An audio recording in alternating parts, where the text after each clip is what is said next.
It's 1585. The Khanate of Sibir had been broken. Yermak and his 840 Cossacks were more than enough to start this process, but fully subduing it will take more than a decade. Later, after 1612 and the time of troubles, the natives revolt as soon as they find out that there is no Tsar in Moscow. With time, however, this revolt is also defeated. Russian weapons and organization, as well as deadly epidemics that sweep the land, ensure that resistance is futile. To pacify their new subjects, the Russians use classic divide and conquer tactics. Since the numerous rivers are the highways of this region, wooden fortresses called ostrogs are built at the confluence of major rivers. Ostrogs act as military bases, population centers, ports, and administrative and religious centers. Since the Russians control communications and there is no central authority, they find it easy to play off one tribe against the other. With every conflict, the Russians act as an arbiter, posturing as the benevolent conqueror who is only there to bring peace and justice. Taxation for natives is set at around 5 animal pelts per year. This might not seem much, but the Russians don't just take any pelts. Sable, a small carnivorous mammal, and silver fox are preferred. Furs of these animals are so expensive that a fox can buy on a farm in Moscow, and a sable can cost as much as double that. Initially, most furs come in the form of taxes. However, as a growing number of Russian trappers arrive, they start to provide the lion's share. As more and more pelts are sent back to Russia, the Stroganovs develop a sort of triangular trade. They sell salt to the natives and get fur in return, that they then sell to the English. They get manufactured goods in return, that they sell to Russian trappers for even more pelts, that in turn they sell to the English. With time, a greater and greater number of ostrogs are set up, with more and more trappers flooding in. To feed them, peasants are attracted with the promise of free land. Farming communities are set up in fertile pockets as towns spring up around the ostrogs. The territory that was conquered is divided into regions that are governed by voivodes. Voivodes are only commissioned for 2 years, so they are understandably interested in extracting as much wealth as they can. Natives are often required to pay bribes in addition to the official tax. Frequently, they are forced to pay taxes for dead or absconded relatives too. If they can't pay, retribution is swift and unrelenting. Natives who choose to follow the law become so burdened with hunting for fur that they have no time left to hunt for sustenance. Life gets so unbearable that many areas become depopulated. As more animals are hunted, sable and fox also become nearly extinct in many places.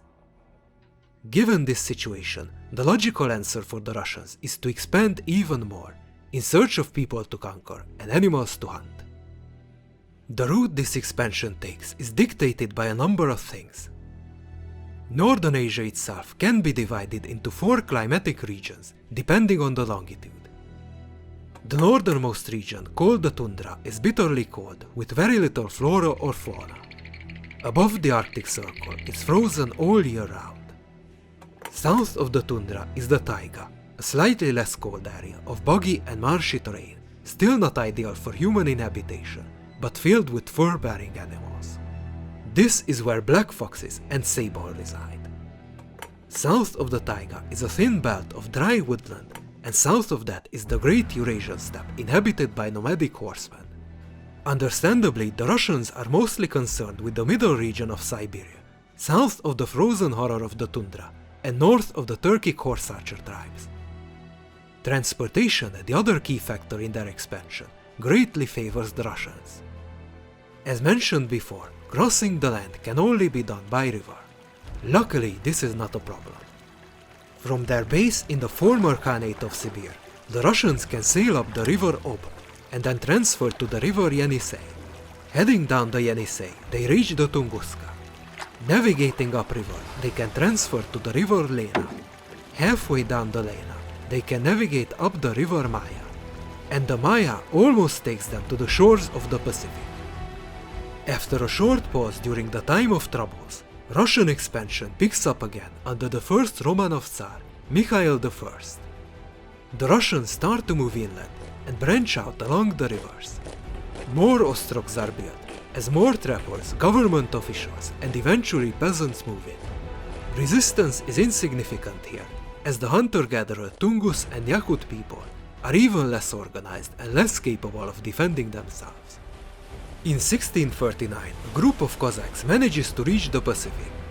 In 1648, Okhotsk, Russia's first port city on this side of the world, is founded. 1 year later, the port city of Anadirsk is established in the extreme northeast of the continent. Stone Age hunter-gatherers who inhabit this land suffer especially hard. Far from the Tsar's eyes, laws are an ad hoc affair, determined by the government officials themselves. In theory, the natives can petition the Tsar. However, in practice there are few volunteers willing to take these petitions all the way to Moscow. Eventually, the Russians come into contact with the Chinese. Conflict ensues, but unlike the natives, the Chinese are no pushovers, and the Russians are repulsed each time. The Treaty of Narchinsk of 1689 puts an end to the hostilities and demarcates the River Amur as the border between the two countries. On the surface, this seems like a defeat for Russia. However, the treaty also contains a clause for free trade, opening the vast markets of China to Russian fur. Stoat and Wolverine are preferred by the Chinese, giving the Russian trappers new avenues to expand their business. A second triangular trade emerges, with the trappers receiving oriental goods such as silk and porcelain in return for their furs, which are then sent back to Russia to obtain an even greater gain. In 1696, Vladimir Atlasov sets out on an arduous journey, discovering the Kamchatka Peninsula. Here he finds sable that are far larger and have far denser fur than the ones on the mainland. This unleashes a new deluge and a rush for soft gold. By the end of the century, Northern Asia, or Siberia as it became known, taking its name from the defunct Khanate of Sibir, is firmly in Russian hands. By 1700, there are around 100,000 Russian settlers in Siberia. By 1800, this number will grow to over 500,000.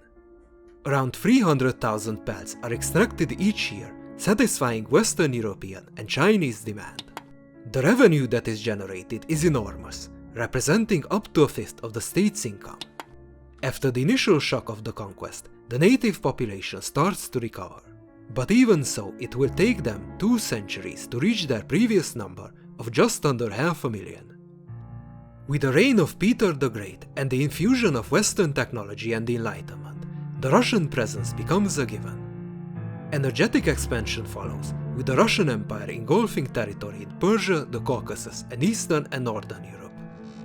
In 1741, the Russians headed by Vitus Bering managed to reach America, gaining a foothold in Alaska, and even as far south as Northern California.